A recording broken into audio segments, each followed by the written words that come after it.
Hi అండి, నేను Ambika. Welcome back to Vinni చేతి వంట. ఈరోజు వీడియోలో జంతికల రెసిపీని ఎలా తయారు చేసుకోవచ్చో చూపిస్తాను.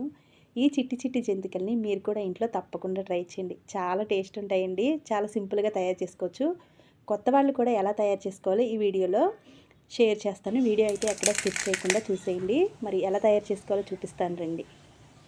ముందుగా ఒక బౌల్లో ఒక 3 కప్పుల వరకు బియ్యపిండిని తీసుకోవాలి. నేను ఇక్కడ పొడి బియ్యపిండినే తీసుకున్నానండి. ఏ పిండి అయినా జల్లించి తీసుకోవాలి. తర్వాత దీనిలో రుచికి సరిపడా సాల్ట్ని, అలాగే 1 టేబుల్ స్పూన్ పచ్చికారం వేసుకోవాలి. తర్వాత దీనిలోనే కొద్దిగా వామును వేసుకోండి. వాము వేయటం వల్ల అరుగుదల అనేది బాగుంటుంది, రుచిగా కూడా ఉంటాయి. తర్వాత 1 టేబుల్ స్పూన్ బటర్ని కూడా యాడ్ చేసుకోండి. ఒకవేళ మీ దగ్గర బటర్ లేకపోతే ఒక 2-3 టేబుల్ స్పూన్ల వరకు వేడి వేడి నూనె అయినా వేసుకోవచ్చండి. తర్వాత ఈ బటర్ ఇందులో కలిసేంత వరకు ఈ విధంగా కలుపుకోవాలి. మనకి బటర్ అనేది సరిపోయింది లేనిది ఇలా పిండిని నొక్కి చూస్తే ఇలా ముద్దలాగా వస్తుంది. ఇలా ముద్దలా వస్తే మనకి బటర్ అనేది కరెక్ట్గా సరిపోయినట్లే. ఇప్పుడు ఈ పిండిలో బాగా మరిగించిన నీళ్ళని కొద్ది కొద్దిగా పోసుకుంటూ పిండిని ఒకేసారి కలుపుకోకుండా ఈ విధంగా పిండిని మొత్తం స్ప్రెడ్ చేసుకుంటూ వీడియోలో చూపిస్తున్నట్లు ఈ విధంగా కలుపుకోవాలి.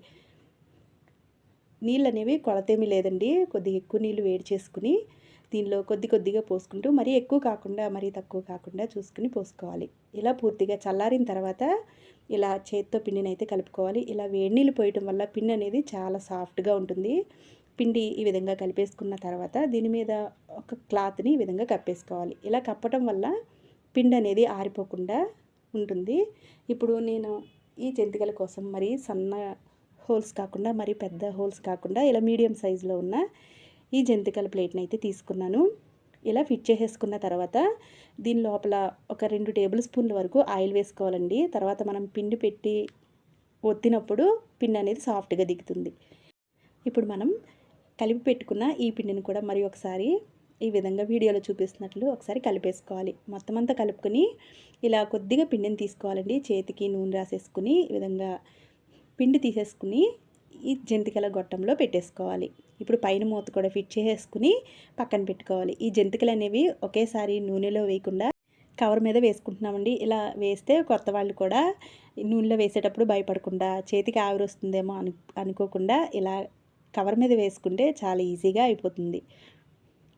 ఇలా కవర్కి ఆయిల్ అప్లై చేసుకోవడం వల్ల ఈ జంతికలు అనేవి చాలా ఈజీగానే వచ్చేస్తాయి.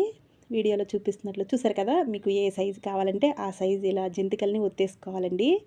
ఇలా ప్లేట్ నిండా ఈ జంతికల్ని ఒత్తేసుకున్న తర్వాత డీప్ ఫ్రైకి సరిపడా ఆయిల్ని కూడా వేడి చేసేసుకోవాలి. ఇలా ఆయిల్ అనేది బాగా వేడైన తర్వాత మనం చేసి పెట్టుకున్న జంతికల్ని కవర్ మీద నుంచి తీసేసుకుని ఈ విధంగా ఒక్కొక్కటిగా వేసేసుకోవాలి. వేసిన వెంటనే కలిపేయకుండా ఒకసారి బాగా పూర్తిగా కాలిన తర్వాతే మరి ఒకసారి తిప్పుకోవాలండి. ఇలా మరిగేటప్పుడే మనం రెండో రౌండ్ వేసే జంతికల్ని కూడా ఇలా పేపర్ మీద వేసేసుకుని రెడీగా ఉంచుకుంటే మొదటిసారి వేసిన జంతికలు అయిపోయిన వెంటనే ఇవి వేసేసుకోవచ్చండి. చాలా సింపుల్గా త్వరగా అయిపోతుంది. ఇప్పుడు ఒకవైపు పూర్తిగా కాలిన తర్వాత మరోవైపుకి తిప్పుకుంటూ ఈ విధంగా ఫ్లేమ్ని హైలో పెట్టేసుకోవాలి. ఇలా ఈ కలర్ వచ్చిన తర్వాత జంతికల్ని తీసేసి ఒక ప్లేట్లోకి తీసుకోవాలి. చక్కగా కాలిపోయినాయండి. ఇలా కాలితే సరిపోతుంది. మనం బయటికి తీసిన తర్వాత వేడికి మరి కొద్దిగా కలర్ అయితే చేంజ్ అవుతుంది. ఇలా మొత్తం అన్నీ తీసేసుకున్న తర్వాత మనం ముందుగానే రెడీ చేసి పెట్టుకున్న జంతికల్ని కూడా ఇలా నూనెలో వేసేసుకోవాలి.